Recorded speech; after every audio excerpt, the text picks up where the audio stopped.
Bem, pessoal, um estudo, um levantamento que eu achei bem interessante, falando que 1 a cada 6 americanos usa maconha pelo menos uma vez no mês. E eu vou falar para vocês quais são as preocupações desse tema e quais são os fatores que hoje em dia, enquanto sociedade, é mais preconceito do que realidade sobre a maconha. Vamos lá. Primeiro, você tem que entender que qualquer substância que mexe no nosso cérebro, elas são drogas, né? E como qualquer droga, ela tem, sem dúvida nenhuma, um benefício no curto prazo, mas a gente fica às vezes muito preocupado com o malefício que ela pode trazer, tanto no curto como no longo prazo. Vou fazer um comparativo com o álcool, que é uma droga bem aceita, ninguém vê isso como problema hoje em dia, né? Tem pai que dá até para adolescente, isso não poderia dar, mas a gente sabe que a realidade brasileira a gente conhece, a gente já viu isso acontecer, e porque as pessoas não entendem, né? O que acontece? A gente tem que separar duas coisas. Tem uma questão legal.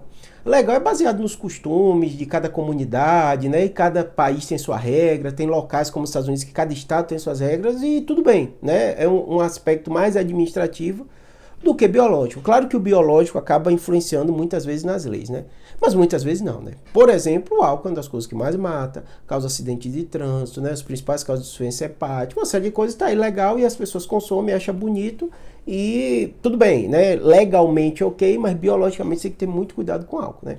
Vamos agora para esse detalhe da maconha, que me assustou esse número tão alto, né? 1 a cada 6 pessoas consumir maconha pelo menos uma vez por mês. A maconha os derivados dela, eu vou usar o termo maconha para ser mais simples para vocês, né? Os derivados dela, elas têm evidência científica como drogas fantásticas na medicina para várias doenças, dores crônicas, transtorno de ansiedade. Isso aí não está nem em debate. Por que isso não está em debate? Porque quando a gente fala em ciência, a gente fala em evidência científica.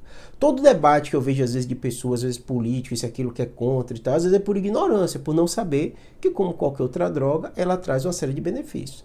Como é que vai ser isso regulado e tal? Vai ser Congresso, vai ser Senado, vai ter a questão de ignorância, vai ter questão de informação.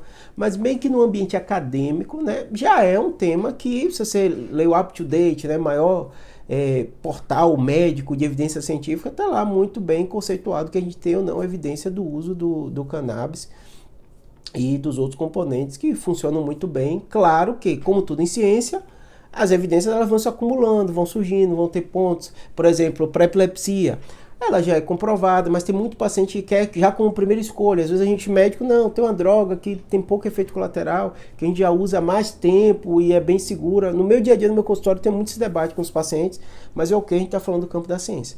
Quando a gente fala esse de 1 em cada 6, né, grande parte desse consumo de maconha é de uso recreativo.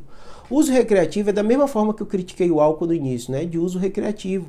Porque muitas vezes, quando é liberado nos Estados Unidos, liberado em vários estados, liberado em vários países, as pessoas não entendem que às vezes uma coisa que é liberada, ela pode fazer mal no consumo no longo prazo.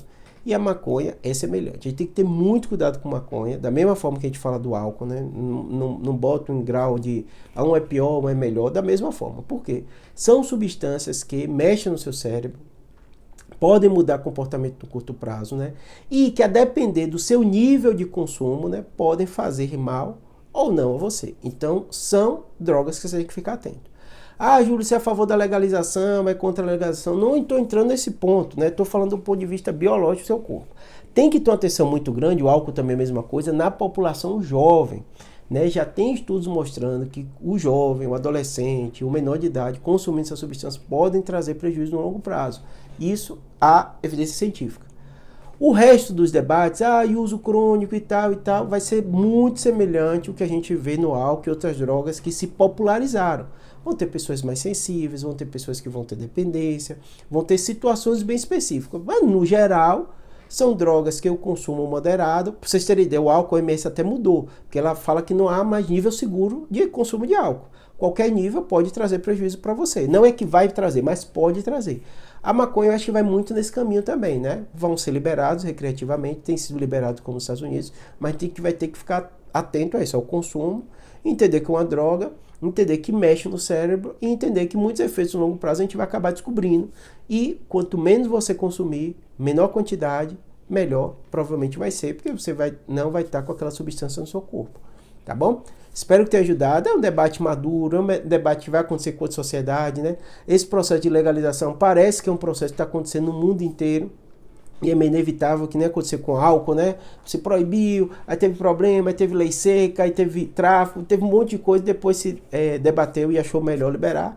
Provavelmente é o cenário que vai acontecer no mundo inteiro, no Brasil não deve estar longe disso. Mas a gente sempre tem que ficar atento, quando a gente vê o consumo tão alto como nos Estados Unidos, 1 em cada 6 pessoas, que as pessoas têm que botar o pé no freio, tem que ter consciência que é uma substância, que a gente tem que ter muito cuidado no uso e muita coisa que a gente deve descobrir também do uso do longo prazo, tá bom? Espero que tenha ajudado.